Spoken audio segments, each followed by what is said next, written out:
Hey everyone, before we get this video started, I just wanted to let you all know that I am now on a website called Coffee, or Ko-fi, but it's coffee, because the whole premise of it is you can just toss somebody a few bucks to buy a coffee. You guys have asked in the past how you can support the channel. This is now a way. I thought it was a nice opt-in way where you just toss a few bucks whenever you feel like, and it goes to me, and it's kind of just like a light thing instead of having to pay for a subscription model or anticipate goods down the line. I'll just always be doing these videos, and if you ever feel like throwing some monetary appreciation my way, you can do it via this website, coffee.com/Zatransis.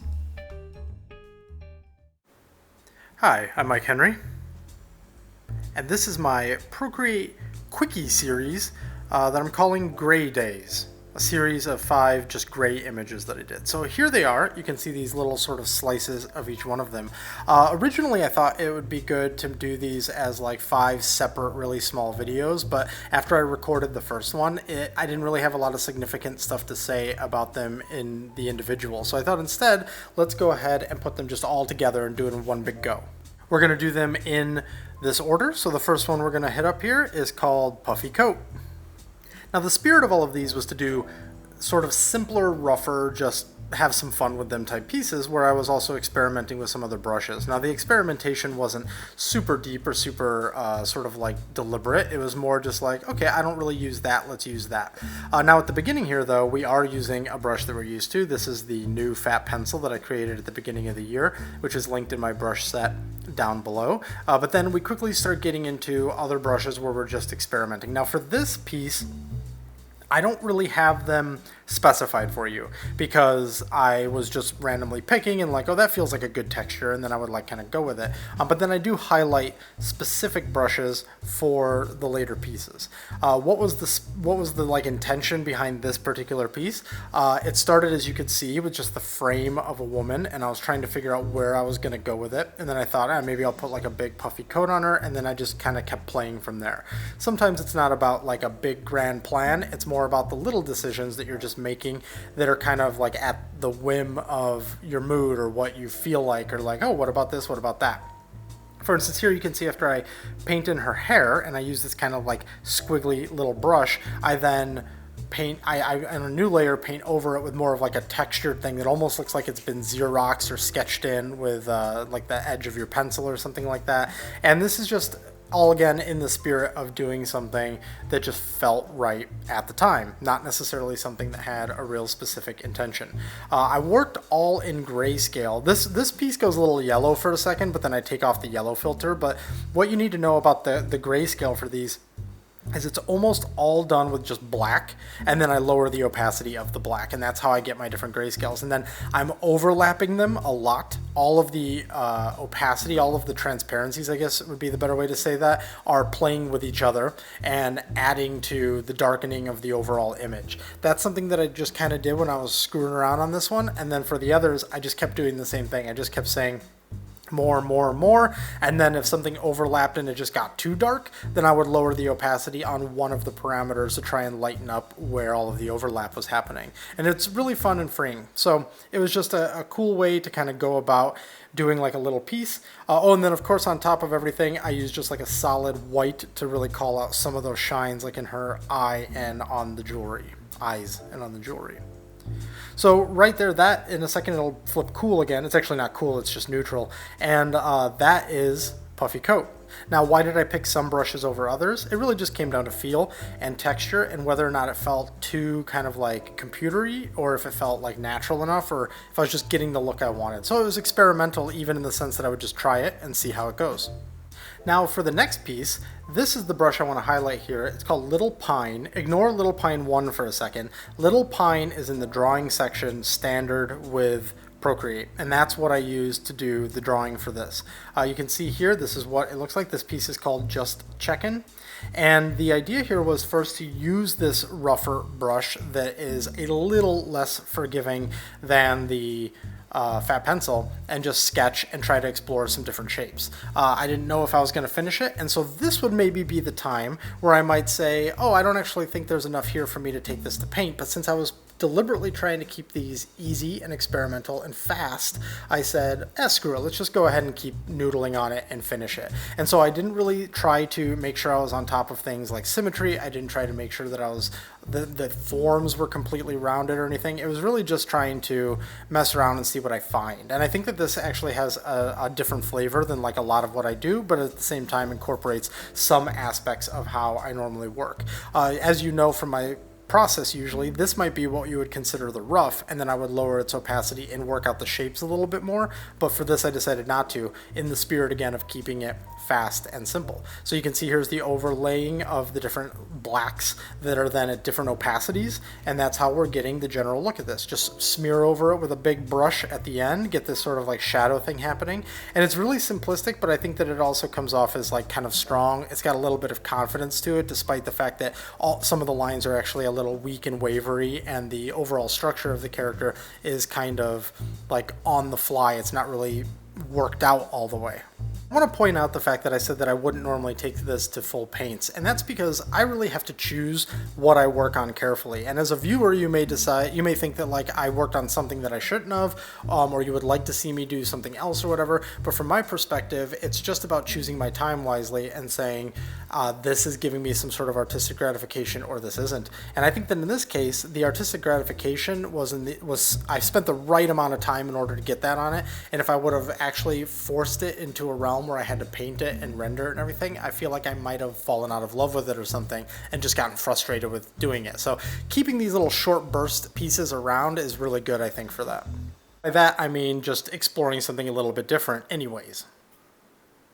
So the next one, the brush I want to highlight here, is called Eagle Hawk. You can see it in the drawing section also. I've recently really grown to like this. I keep it a little bit fat, and I just kind of use it as like to get an impression of what I'm looking for. But on this piece here, I actually use it to draw the whole piece. But you can see, of course, this is fairly zoomed in. Detail isn't the most important thing. It's mostly about shapes. This one is called Lost in the Stars, and this one, as I said, is about shapes. This is about really just having some fun with some facial anatomy. It is basically a headshot. It's more of a bust, but it's essentially a headshot. And I like the vibe of her anatomy, almost like somebody grabbed the tip of her nose and just sort of pulled and stretched out that lower half. That's kind of the way I think about anatomy in a lot of ways. Is it's similar to when you see somebody with a 3D model just kind of push things around. It's almost like you're still trying to keep certain aesthetically pleasing ratios and relationships between different parts of the face, but by pulling some and then some of the other ones kind of come with it, and that's how you can still maintain that right balance, but then get something that's sort of like a fun and interesting shape. You can see here all the construction that goes into it. And I'm just playing with that one brush still, that Eagle Hawk brush, just because it feels really nice to me, especially when it's a little bit fattened up like that. I just really like it. When it gets thin, it's almost kind of useless because you're losing a lot of the fun kind of like grain of it and how just kind of blobby it can get sometimes. Here we're doing the same thing as the others. These lips and the like blush in her skin, the freckles, the hair, all of it is just layers of black with adjusted opacities. And then of course we're going in. I wanted to try a rim light at one point, but I thought that it was too distracting. As cool as it could be to bump up that form, I just thought it was too much. So I nixed that and just add in a little bit more texture and interest into the piece, and then just kind of move on from there.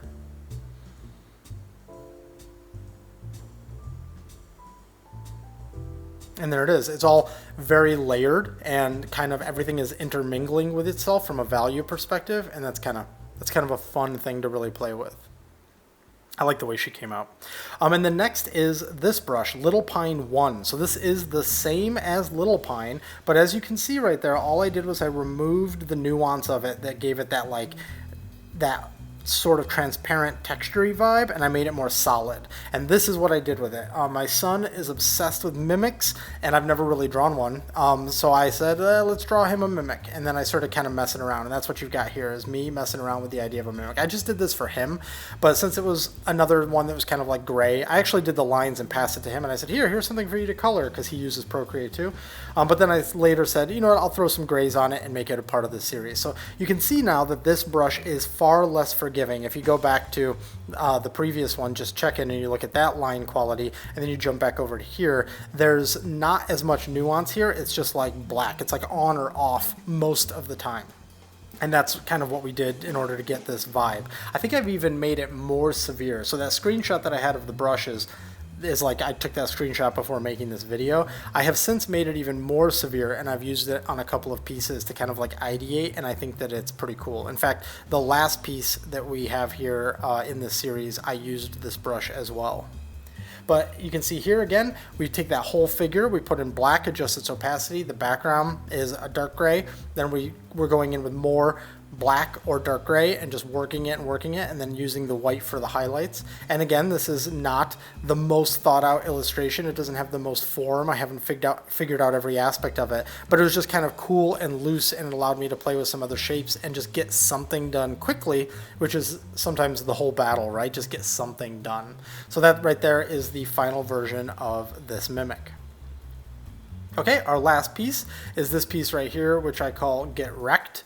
First, let's talk about the brush though. We've got the decimals brush, which is in the texture section, again, standard in Procreate. You can see though that I have this decimals 1, because what I just did was I duplicated it and I changed the scaling on the decimals because I wanted to get the dots to be bigger. Just the max size of it before wasn't doing what I wanted it to do. So that's all we did, and then we get to work on doing the decimal thing. Now, the one thing I want to highlight about the way this is applied is because if you do a pass and then you do a pass over it again, it's not perfect. It doesn't perfectly continue what you did. It starts making a mess. So the way that I did it was I just did one big pass over it just without lifting up my pencil, and then I went back through and erased and cleaned it up. So you can be really messy to get that nice even spread and then go back in and erase it. So this was drawn right here with the fat pencil, this rough sketch was, but then I switched to the little pine, the adjusted little pine pencil.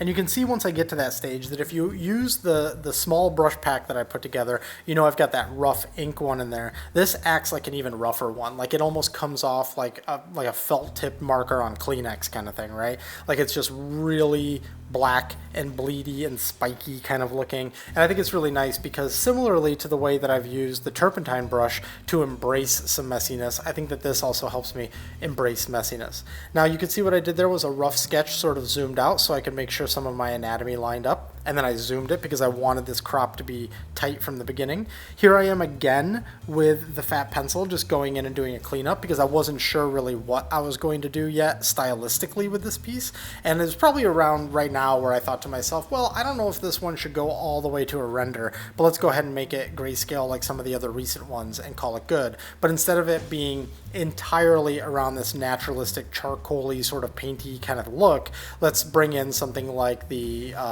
dots, the decimals, or a half-tone basically. And so that's where we eventually end up going with it. So you can see though that this is quite rough. The line quality is really rough. You can see where it gets really thin, it gets kind of loose, it breaks up a bit, and then where it's thick and heavy, it can get really jagged. And I think that was actually just really fun to work with. So this inking portion, I basically ink this very similarly to the way that I would ink anything if I'm going for like a hard ink look. I do some hatching in the shadows just to make that a little bit different. I'm just trying to kind of find like a vibe, right? This isn't really a piece, since these were all, the intention was for all of these to be experimental. It wasn't really about trying to make like a quote-unquote like Mike Henry painting, which, you know, most artists don't really set out to do like a painting in their style, they just naturally do. But I think it's more the way that you would try to avoid something that is normally associated with you is to try and be really conscious of your decisions, and then when you go to make that decision you say, I'm going to try something different. So instead of using that pen, I'm going to use this pen. Instead of moving my hand this way, I'm going to do it that way, and hopefully you come up with something that is kind of neat. You could see some of those tests, by the way, with the decimal where the dots were too small. Now here we are doing it with a bigger scale dot. His hair was done, I believe, with the newsprint brush, and then his beard was done with another brush, but I don't remember which one it is. As I've said in other videos, I don't really like highlighting all the brushes because I think the spirit of this is to experiment, and I would love for you to do the same. Just mess around with all the brushes, see how they work, and kind of see what you want to do with them. So he's all in shadow from that decimal brush, and then I've then layered on more normal like solids and lowered those opacities to get like his skin darker and his shirt darker and the background lighter and things like that, his iris darker. Also did some smudging that's creating like these streaks. You saw it probably a minute ago. You can really see it off of his beard, like his jawline going under his neck. You can see those two streaks. And then on top of everything, there is white for like the shine in the eyes. And then the splattery white and like the shine on his nose and lips, that's done with a lowered opacity white somewhere else in that layer stack, not on top. Okay, so that is all of them. Let's go through them again real quick. Here's Puffy Coat. Here's just Checkin.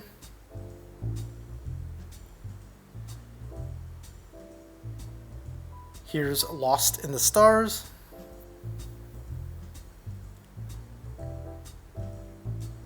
Here's the Mimic. I like his eyes the most. And here's Get Wrecked. Well, I hope you enjoyed this video. I hope you enjoyed seeing this sort of like different way of building these pieces and doing it really quick and experimentally. If you enjoyed this video, please consider hitting like, subscribe, share it with your friends, do whatever you can, please, to help, because it in fact does help the channel quite a bit. I'll see you on the next video. And if you're looking for me on the internet, these are the places where you can find me.